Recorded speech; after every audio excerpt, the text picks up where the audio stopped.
Olá pessoal, sejam muito bem-vindos ao canal. É com grande alegria que iniciamos mais uma videoaula aqui. E dessa vez nós vamos falar de um filósofo que até então para mim era desconhecido. Então eu fui no evento que trataram sobre ele, daí surgiu minha curiosidade, troca com alguns colegas para construir essa videoaula aqui para vocês. E nós vamos falar hoje de Vilém Flusser, que é um filósofo tcheco-brasileiro. Então ele viveu ali no período da Tchecoslováquia, só que como estava havendo a ascensão do nazismo ali em toda a Europa, ele teve que sair dali, então ele muda-se inicialmente para Londres com a família de sua esposa, mas mesmo assim não foi suficiente, então ele migra aqui para o Brasil, onde ele inicialmente passa um período no Rio de Janeiro e depois se fixa em São Paulo, onde ele vai se estabelecer como autodidata, como jornalista e como professor de filosofia. Então ele vai escrever ali muito para jornais, futuramente o Estado de São Paulo, que é um jornal muito famoso, e também vai lecionar ali naquilo que futuramente viria a ser a USP, mas vão acontecer alguns fenômenos, alguns acontecimentos aqui na nossa história brasileira que vão fazer com que o seu contrato não fosse renovado. Ele então vai viajar para outros países, vai divulgar um pouco da sua produção que ele já tinha tido aqui no Brasil. É curioso observar que ele era o próprio tradutor das suas obras, então ele tinha uma habilidade muito grande com o alemão, que era sua língua natal, com o português, que era o país para o qual ele veio, do inglês e para o francês. Então ele escrevia sempre originalmente ali no alemão, depois ia traduzindo para as diversas línguas. O pensamento aqui então do Vilém Flusser, pessoal, ele vai se destacar sobretudo por buscar compreender esse mundo contemporâneo a partir do desenvolvimento da tecnologia da informação. Então, como que esses aparatos, esses desenvolvimentos estão construindo o que é a nossa realidade hoje? Esse movimento dos filósofos de sempre pensarem o seu tempo e ter um pensamento crítico sobre a realidade que está sendo construída dele, talvez seja essa pitada mais interessante da filosofia. Pensar o que estrutura esse agora, que não é imediato, mas há diversas mediações na sua construção. Esse ser humano que a gente encontra todo dia, essa sociedade na qual a gente vive, as construções ao nosso redor, tudo isso não é uma obra do mero acaso. Tudo isso nós podemos observar como uma construção do que foi e no nosso hoje é remoldado a partir do significado que a gente dá para isso. Infelizmente, o Vilém Flusser ele vem a falecer em 1991, ele nasceu ali em 1920, então a gente observa que ele viveu 71 anos e ele faleceu de uma maneira um pouco trágica. Ele estava voltando de uma palestra da sua cidade natal, então teve um acidente de carro, ele acabou falecendo, mas deixa um legado incrível aí de diversas obras.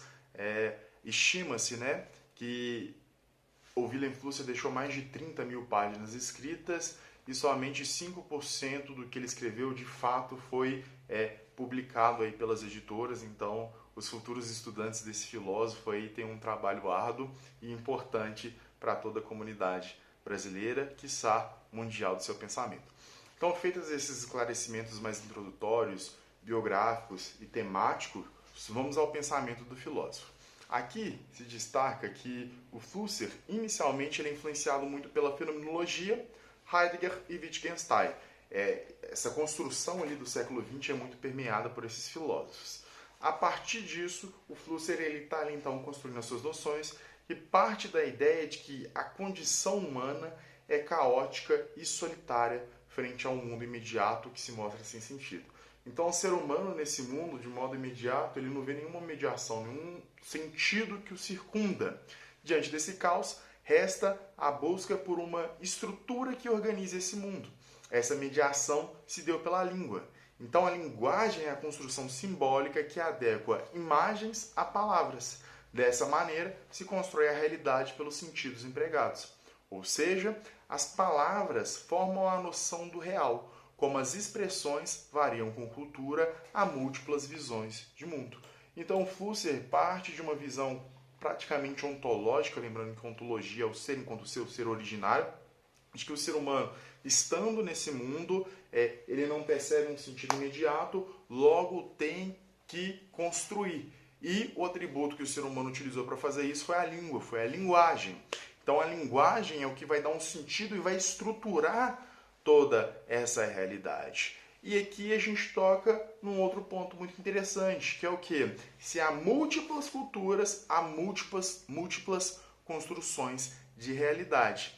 Nesse parágrafo que eu estou falando aqui, lembrando também que está tudo resumido aqui embaixo, então tudo que eu estou falando tem um textinho aqui que eu coloco como base, segue as referências e é uma introdução geral. Nisso tudo que eu estou falando, a gente nota a influência então da fenomenologia. Olha a questão aí do ser humano e a sua noção de sua busca por uma construção de sentido nesse mundo. Olha a questão da ontologia ali do primeiro Heidegger muito forte e também até de um segundo que está buscando pensar a questão do ser na história. Lembrando que a gente tem videoaula aqui de fenomenologia, nós temos Husserl, nós temos Sartre e Simone de Beauvoir, nós temos videoaula aqui do Heidegger também e também do Wittgenstein, que vocês podem encontrar essa questão da linguagem. O primeiro Wittgenstein ali então falando no Tratatus Lógicos Filosóficos, a linguagem, isso que deve expressar o que é a realidade. E o segundo Wittgenstein nas investigações falando que a linguagem é a construção, e essa construção remete a algum povo, logo algo tem sentido nessa cultura, não tem para outra, não existe a verdade, mas as construções que cada cultura faz da linguagem. Então a gente observa aqui no Flusser essa influência direta e imediata. Olha, o ser humano é esse ser que está nesse mundo onde tudo parece caótico, ele não sabe como que as coisas funcionam e ele precisa colocar alguma noção para estruturar a sua realidade. Ele elege a linguagem. Como cada povo constrói a sua noção de linguagem, a gente observa aqui no Brasil, inicialmente os tupis, guaranis, os seus vários dialetos existentes aqui. Nós observamos os povos, por exemplo, nórdicos, árabes. Se a gente pegar a questão bíblica, olha, o grego, o aramaico e o hebraico, cada um ali falando a partir de uma noção que circunda a linguagem. Quando a gente vai traduzir isso, a gente vê toda essa dificuldade, porque essa linguagem que constrói a nossa visão do que é a realidade e do que estrutura toda essa realidade. Pensem vocês aqui como exemplo para tentar ficar um pouco mais compreensível, a nossa visão de mundo. Se acontecer algum problema, que Deus me guarde. Se acontecer alguma coisa, que eu possa utilizar da minha razão para tentar resolver esse problema. Isso tudo são aparatos de construções linguísticas da qual eu faço parte e utilizo para explicar o meu mundo e colocar uma ordem, uma estrutura nele frente a esse caos que é a nossa condição. Espero que o exemplo tenha ficado bom. Então, partindo dessa noção mais introdutória, na qual o Flusser escreveu ali em Língua e Realidade, sua obra, depois eu vou falar das biografias, a reflexão do filósofo continua. Como eu disse para vocês, ele escreveu muita coisa. E um outro ponto que ficou mais em alta com o seu livro recentemente editado, que é A Filosofia da Caixa Preta, é sobre a fotografia. Então a fotografia irá ocupar um papel importante ali nesse período de produção do Flusser. No século XX, então, a fotografia está cada vez mais ganhando seu auge. Imagine o Flusser olhando para esse nosso tempo de Instagram, onde tudo é instagramável. Quando você vai num restaurante, por exemplo, o pessoal fala tem cenário instagramável, as produções todas giram em torno disso. E olha o que é mais interessante que o Flusser vai falar da construção desse mundo.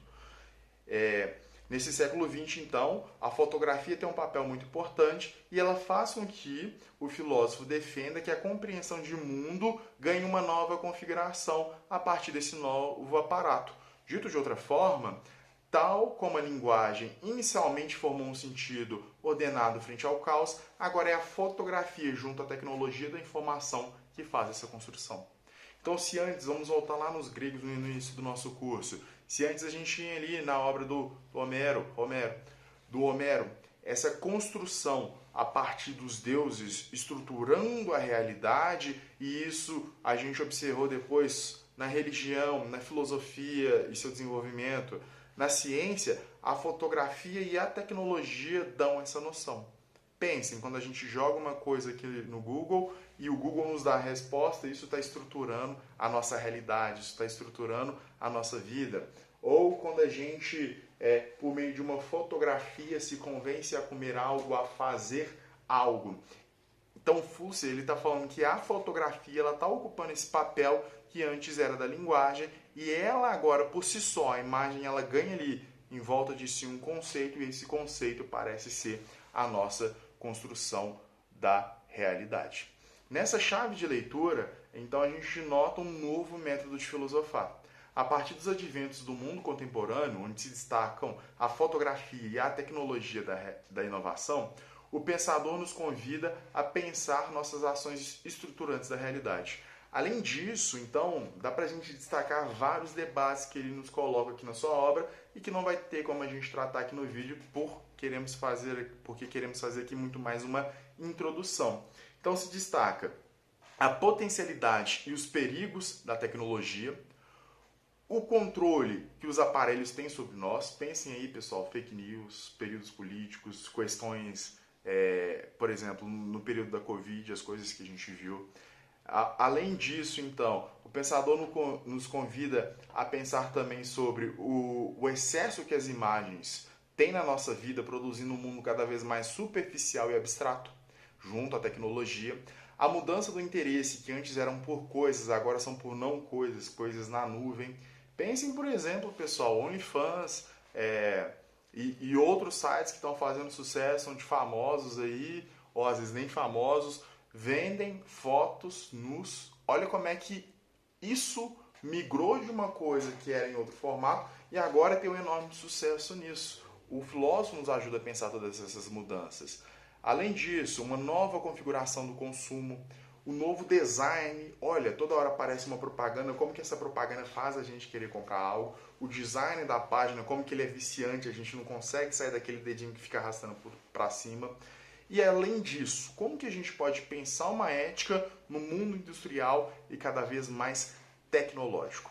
O vídeo já está ficando muito grande, não era o objetivo, mas como tocam em questões que são tão caras na nossa contemporaneidade, valeu passar rapidamente aqui por todas elas. Então, em resumo, Wilhelm Flusser é esse filósofo tcheco-brasileiro e ele nos traz enormes pontos de vista. O primeiro que a gente tem que destacar, a linguagem como construtora da realidade de um mundo inicialmente caótico, como que essa linguagem é transformada então pela fotografia e pelo mundo tecnológico, e esse mundo tecnológico e fotográfico está ganhando uma nova configuração, dando um novo sentido para a nossa realidade. Como que a gente deve lidar com essa nova configuração do real? É isso que o Wilhelm Flusser deixa para a gente. Abaixo, então, aqui segue o resumo de tudo que eu falei, segue também a bibliografia, de onde eu tirei isso tudo que eu estou falando, além dos diálogos com diversos colegas. Espero que essa videoaula te auxilie a ter uma introdução ao pensador e daí ousar, então, construir e, quem sabe, né, pensar, problematizar, formar um pensamento crítico sobre o nosso ser no mundo, na contemporaneidade. Obrigado a todos, nos encontramos na próxima aula.